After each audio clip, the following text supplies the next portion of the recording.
अखिल भूमंडलीय सर्व शिरोमणि मुनि समाज के संस्थापक आदि मुनीश्वर योगेश्वर सद्गुरुदेव शिव मुनि महाराज की जय। उपस्थित मुनि वृंद, साधु सज्जन वृंद, संत वृंद, साधक वृंद, आध्यात्म ज्ञान के जिज्ञासुओं और प्रेमियों, सभी श्रोता वृंद, आप सभी को मेरा कोटिशः नमन, सप्रेम जय जीव। तो आध्यात्मिक चर्चा चल रही है और हम लोग सद्गुरुदेव शिव मुनि महाराज रचित ग्रंथ वेदांत सिद्धांत द्वितीय भाग के अंतर्गत तृतीय अध्याय पर चर्चा कर रहे हैं। और हम लोगों ने जाना कि वेदांती लोग वास्तव में पुरुषार्थी होते हैं, आलसी कभी नहीं होते हैं ना। आलस से बढ़कर कोई दूसरा पाप नहीं है, उनका विचार है। आगे हम लोग पढ़ते हैं और यह तृतीय अध्याय का अंतिम पैराग्राफ है। इसलिए वेदांती अपने कर्तव्य, अपने विचार, अपने सिद्धांत तथा अपने धर्म से कदापि नहीं हटते, क्योंकि वेदांती लोग पुरुषार्थी होते हैं, है ना। इस संसार मिथ्या रहे या मन संसार को मिथ्या समझते ही हैं, है ना। संसार तो मिथ्या है, लेकिन फिर भी उनका कहना है संसार में हम लोग रहते हैं जब, तो अपने कर्तव्य करते रहेंगे, है ना, और अपने धर्म निभाते रहेंगे और कर्तव्य और धर्म से पीछे कभी नहीं हटते। इसलिए वेदांती अपने कर्तव्य, अपने विचार, अपने सिद्धांत तथा अपने धर्म से कदापि नहीं हटते। यद्यपि संसार में जितने कर्म हैं सब असत्य हैं, परंतु जब तक शरीर है कर्म करना ही पड़ता है ना। जब तक शरीर है कर्म तो करना ही पड़ता है, चाहे जितना भी कर्म है संसार में सब असत्य ही क्यों न हो, लेकिन जब तक शरीर में हम लोग हैं कर्म तो करना ही है ना। क्योंकि कर्म करना शरीर का स्वाभाविक धर्म है। देखिए बहुत बड़ी बात है। जब शरीर धरे हैं तो स्वाभाविक धर्म है हमारा है कर्म करना। शरीर धरे ही है हम लोग कर्म करने के लिए, ये हमारे शरीर का स्वाभाविक धर्म है कर्म करना। और यदि कर्म नहीं तो खाना, सोना, मलमूत्र करना, उठना बैठना, निमेषोन्मेष तो अवश्य ही करेगा, है ना। शरीर का धर्म देखिए, स्वभाव देखिए। काम करे ना करे खाना तो पड़ेगा ही, सोना भी जरूरी है, मलमूत्र का त्याग करना भी जरूरी है, उठना बैठना तो है ही, और पलक का झपकना हाँ निमेषोन्मेष होगा ही। बहुत बड़ी बात है, श्वास भी चलेगा। बहुत बड़ी बात है, यह शरीर का स्वाभाविक धर्म है कर्म करना। कितना सुंदर बतला दिए गुरुदेव। आपका शरीर जो है हमेशा कर्म करता रहता है, खाना पीना सोना जागना सब कर्म है, मलमूत्र का त्याग करना, उठना बैठना, निमेषन में सब कर्म ही तो है। यदि कर्तव्य कर्म से धनोपार्जन करके नहीं खाएगा तो चोरी करके तो अवश्य खाएगा। यदि कोई कर्तव्य कर्म नहीं किया, धनोपार्जन नहीं किया तो भी खाएगा, कैसे भी करके, चोरी करके ही सही, लेकिन खाना तो पड़ेगा ही उसको। क्योंकि खाना नहीं रुक सकता, है ना। अतएव ब्रह्मज्ञानी लोग सदा अपने कर्तव्य कर्म में लगे रहते हैं। इसीलिए ब्रह्मज्ञानी लोग सदा अपने कर्तव्य कर्म में लगे रहते हैं। कारण कि जब हम इन कर्मों को नहीं छोड़ सकते तो अच्छे कर्मों और अपने कर्तव्य को क्यों छोड़ें। जब हमको खाना ही है तो चोरी करके क्यों खाएं। पुरुषार्थी होते हैं, कर्मवीर होते हैं वो, है ना, वो चोरी क्यों करेंगे, है ना। खाना ही जब है तो अच्छे से धनोपार्जन करेंगे, है ना। इसीलिए ब्रह्मज्ञानी लोग सदा अपने कर्तव्य कर्म में लगे रहते हैं। कारण है कि जब हम इन कर्मों को नहीं छोड़ सकते तो अच्छे कर्मों और अपने कर्तव्य को क्यों छोड़ें। संसार एक ऐसे लड़ाई का मैदान है जिसके सामने तो गोली चल रही है और पीछे तोप लगा हुआ है। बाप रे बाप। सद्गुरुदेव शिव मुनि महाराज की जय। बहुत सुंदर ज्ञान हमको मालूम हुआ, आपको भी, कि संसार एक ऐसा लड़ाई का मैदान है जहाँ हम लोग खड़े हैं। संसार में जहां हम लोग खड़े हैं, है ना, एक संसार ऐसा है जहां लड़ाई का ऐसा मैदान है जहां हम लोग खड़े हैं, जिसके सामने तो गोली चल रही है, आगे से चल रही है गोली और पीछे तोप लगा हुआ है। बताइए, है ना। इसमें संसारी जीव यदि गोली रूपी पुरुषार्थ से डर कर थोड़ा भी पीछे हटे तो तोप का गोला अवश्य लगेगा। इसमें क्या करना पड़ेगा? संसारी जीव जो है यदि गोली रूपी पुरुषार्थ, है ना, पुरुषार्थ करने से अगर डर जाएगा और थोड़ा पीछे हटा तो क्या होगा? पीछे तो तोप लगा हुआ है, अवश्य लगेगा। ऐसा जानकर ज्ञानी और बहादुर सिपाही पीछे पैर नहीं डालते, है ना। इसलिए जो ज्ञानी लोग हैं, बहादुर सिपाही हैं, वो पीछे पैर नहीं डालते, आगे ही बढ़ते चलते हैं, क्योंकि आगे की गोली से संभव है कि हम बच जाएं, परंतु पीछे हटने पर तोप से नहीं बच सकते। अगर आगे चलते रहेंगे, गोली चल रही है तो भी अगर आगे चलते रहे तो हो सकता है कि हम बच जाएं उस गोली से, लेकिन पीछे जो तोप है उससे नहीं बच सकते अगर पीछे मुड़े तो। मतलब जीवन संग्राम है ना। आपको हमेशा कार्यरत रहना पड़ता है।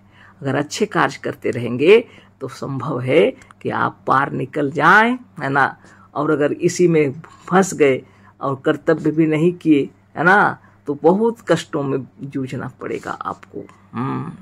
इसलिए गुरुदेव की महिमा से आपको इतना मालूम होना चाहिए कि यह संसार क्षेत्र है, युद्ध क्षेत्र है, और यहाँ पर आप जब चल रहे हैं आगे की ओर तो गोली चल रही है आगे से, है ना, हमारी ओर, और पीछे तोप लगा हुआ है।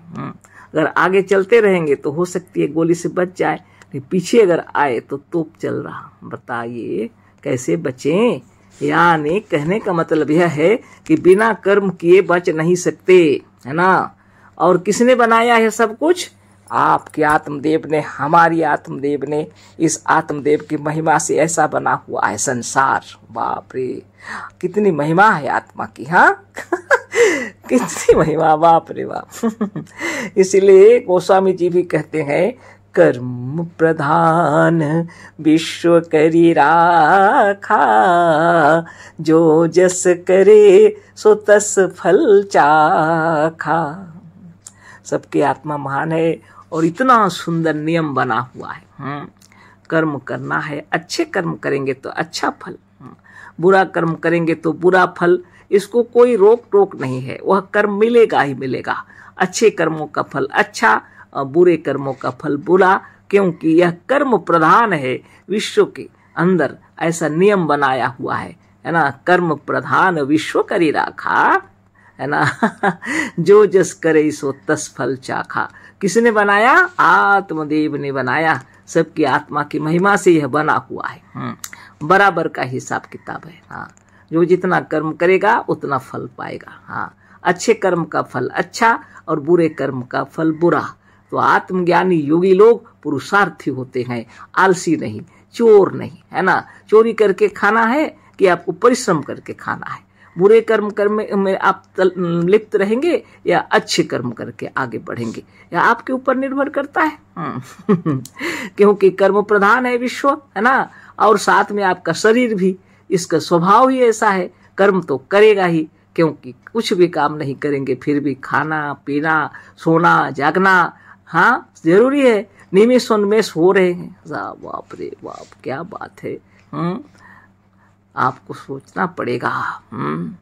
सोना जागना, उठना बैठना, खाना पीना, है ना। और क्या बताऊं, नित्य कर्म भी हैं, अनेक कर्म हैं हमारे। सोच लीजिए। इससे कैसे बचेंगे आप, है ना। इसलिए आगे बढ़ते जाओ, कर्म करते रहो, है ना। इसीलिए ज्ञानी लोग, योगी लोग आगे ही बढ़ते हैं। ऐसा जानकर ज्ञानी और बहादुर सिपाही पीछे पैर नहीं डालते, गुरुदेव लिखे हैं। क्योंकि आगे की गोली से संभव है कि हम बच जाएं, परंतु पीछे हटने पर तोप से नहीं बच सकते। सदगुरुदेव शिव मुनि महाराज की जय। आगे पढ़ते हैं। ठीक इसी प्रकार से पुरुषार्थियों को भी थोड़ा बहुत दुख उठाना ही पड़ता है, परंतु कायरों पुरुषार्थहीनों को इससे सैकड़ों गुना अधिक दुख उठाते हुए देखकर वह पुरुषार्थी पुरुषार्थ छोड़कर पीछे पैर नहीं डालते। आप पुरुषार्थी हैं, इसका मतलब यह नहीं है कि आपको कष्ट नहीं उठाना पड़ेगा। कष्ट उठाना ही पड़ेगा। बिना तपस्या से कोई कर्म तो होता नहीं है, है ना। आप पुरुषार्थी हैं तो आपको आगे बढ़ना है। पुरुषार्थ का मतलब ही होता है पौरुष से, बल से आगे बढ़ना है। हाँ, अब कमजोर हैं तो पीछे रहेंगे, है ना। आगे बढ़ना है मतलब बल लगाना पड़ेगा, शारीरिक, मानसिक, बौद्धिक परिश्रम करना पड़ेगा, सच्चा और ईमानदारी से परिश्रम करना पड़ेगा। तब आप पुरुषार्थी हैं, तब आप योगी हैं, है ना, तब आप वेदांती हैं, है ना। और आप अगर कर्मवीर नहीं हैं, आलसी हैं, चोरी करते हैं तो वेदांती नहीं है ना। वेदांती पुरुषार्थी होते हैं, सत्यनिष्ठ होते हैं, धर्मनिष्ठ होते हैं, कर्मनिष्ठ होते हैं। उनके जैसी महिमा और किसके अंदर होगी, है ना। इसलिए आगे बढ़ते रहिए। कायर होते हैं, पुरुषार्थहीन होते हैं जो लोग, वो लोग किसी भी प्रकार से सुखी नहीं हो सकते। देखने में दिखाई पड़ता है ना। पुरुषार्थी जो होते हैं कष्ट उठाकर भी सुखी रहते हैं, है ना। आनंद विभोर रहते हैं। आप सोचिए, आप जिम जा रहे हैं, आप एक्सरसाइज कर रहे हैं, आप योग साधन कर रहे हैं, तो इसके लिए भी तो समय निकालना पड़ता है ना। आप, यह भी पुरुषार्थ है। हाँ, अगर आप जिम जा रहे हैं, अगर आप योग साधन कर रहे हैं, अगर आप नित्य दिन एक्सरसाइज कर रहे हैं, तो यह भी तो समय निकालना पड़ेगा ना। पुरुषार्थी हैं कि नहीं है, तो आपका शरीर कैसा होगा, सुंदर हो जाएगा, है ना। आप जैसा चाहते हैं शरीर को बना सकते हैं। ओज, तेज, बल और सौंदर्य का विकास करना है तो ये पुरुषार्थ करना पड़ेगा। और अगर आप दीनहीन, मलिन, रोगी, बीमार होना चाहते हैं तो उसको कौन क्या कहेगा, बताइए। इसलिए यहाँ लिखे हैं, ठीक इसी प्रकार से पुरुषार्थियों को भी थोड़ा बहुत दुख उठाना ही पड़ता है, परंतु कायरों, पुरुषार्थहीनों को इससे सैकड़ों गुना अधिक दुख उठाते हुए देखकर वह पुरुषार्थी पुरुषार्थ छोड़कर पीछे पैर नहीं डालते। काहे के लिए डालेंगे। हाँ, आप अगर जानते हैं कि इतना आसन कर लेने पर घंटे 2 घंटे अगर व्यायाम कर लेते हैं तो आपका शरीर स्वस्थ, निर्मल, निरामय रहता है, कोई बीमारी आपको छू नहीं सकती, तो क्यों छोड़ेंगे आप, बताइए ना। सदा आगे बढ़ते और विजय तथा यश को प्राप्त करते हैं कौन, पुरुषार्थी लोग, है ना। क्योंकि देखे हुए हैं, पुरुषार्थहीन रहे तो शरीर बीमार, रोगों का भंडार, जो खाना खाएंगे वो हजम नहीं होगा, संसार को भोग नहीं सकेंगे। तो इतना सा आलस अगर आप किए तो सबसे बड़ा पाप है आलस। आगे पढ़ते हैं। क्योंकि जब तक हम स्वप्न में हैं तब तक स्वप्न का घाव भी दुख देता है। अगर स्वप्न को मिथ्या ही हम कहते हैं, जाग जाने पर तो मिथ्या ही हो जाता है, लेकिन जब तक स्वप्न में है तब तक तो स्वप्न का घाव भी दुख देता है। उसी प्रकार ज्ञानी लोगों को भी जब तक संसार में शरीर धारण करके हैं तब तक दुख भोगना ही पड़ता है। जरूर, लेकिन क्या करते हैं, ये आलस्य दुख का मूल है। इसलिए ज्ञानी लोग पुरुषार्थ छोड़कर आलस्य के गर्त पे कभी नहीं गिरते।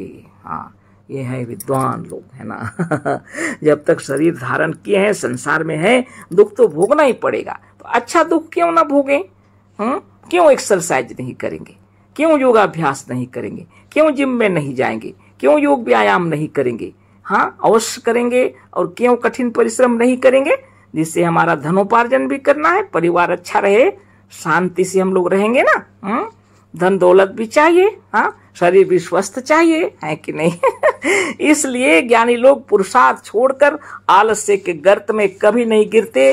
ज्ञानियों के हृदय में पुरुषार्थ यही सदा उठता रहता है। ज्ञानियों के निकट आलस्य से बढ़कर दूसरा कोई पाप नहीं। इति 3 अध्याय। सद्गुरुदेव शिवली महाराज की जय, है ना। तो आप और हम सभी पुरुषार्थी हैं और हमेशा कार्य करते रहेंगे, है ना, जिससे हमारा पौरुष, हमारा बल, हमारा तेज, हमारा ओज बढ़ता ही रहे, है ना। अशेष धन्यवाद, कोटि से नमन, सप्रेम जय जीव। सद्गुरुदेव शिव मुनि महाराज की जय।